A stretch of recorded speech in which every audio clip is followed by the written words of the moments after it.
N'hésitez pas à m'écrire directement, par exemple sur Instagram en message direct, pour m'expliquer tout ça, parce que moi je ne sais pas qui décide. Alors Rachel, maintenant il faudrait que l'assurance maladie rembourse ces petites merveilles pour que ce soit à la portée de tous. Et oui, je suis bien d'accord. Alors j'en ai parlé avec les parlementaires, parce qu'en fait j'ai fait une présentation au mois de mars aux parlementaires à l'occasion des 4e journées nationales de la santé mentale, parce que vous savez comme moi que la santé mentale a été déclarée cause nationale. Et en fait, ils m'ont expliqué que ça dépendait pas d'eux, qu'il y avait une commission spéciale qui décidait justement de ce qui était remboursé et non remboursé, mais eux-mêmes ne savaient pas qui concrètement prenait cette décision.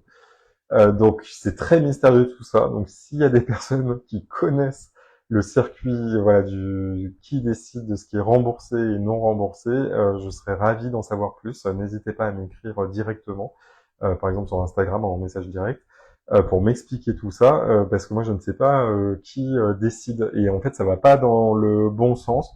C'est-à-dire que par exemple la N-acétylcystéine, qui est un acide aminé intéressant en santé mentale aussi, a été déremboursé en 2016 parce qu'en fait son indication c'était pour les poumons, en fait c'est un fluidifiant bronchique, c'est le mucomyste, et donc ça a été déremboursé. Donc ça va pas trop dans le sens de nouveaux remboursements, mais ce que je ne m'explique pas par exemple, c'est pourquoi par exemple il n'y a pas de méthylfolate disponible à la prescription, et c'est pour ça que j'ai créé l'essentiel, hein, parce qu'il y avait plein de choses que je ne trouvais pas, par exemple le zinc était trop dosé pour des prises au long cours, la B9 n'existait pas sous forme de méthylfolate, la forme qui pénètre dans le cerveau.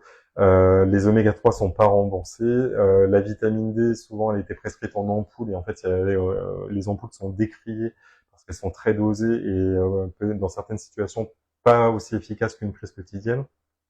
Donc pour toutes ces raisons-là, j'ai créé l'essentiel. Et effectivement, la question, bah, c'est le désir des pouvoirs publics ensuite de s'emparer de ça. J'ai bon espoir. Là, il y a des vidéos que j'ai tournées pour Santé publique France qui devraient être disponibles à la rentrée normalement, qui font dire quand même qu'il y a une prise de conscience du côté du monde des décideurs sur les effets de l'alimentation sur la santé mentale. Donc ça, c'est déjà un grand pas.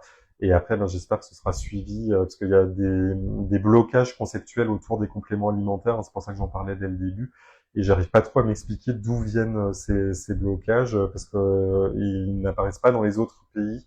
Le Canada, par exemple, a dans ses recommandations nationales les compléments alimentaires pour la prise en charge de la dépression, alors qu'en France, on est encore sur antidépresseurs, plus ou moins psychothérapie, et c'est tout, en fait. Donc, je sais pas pourquoi on est aussi lent.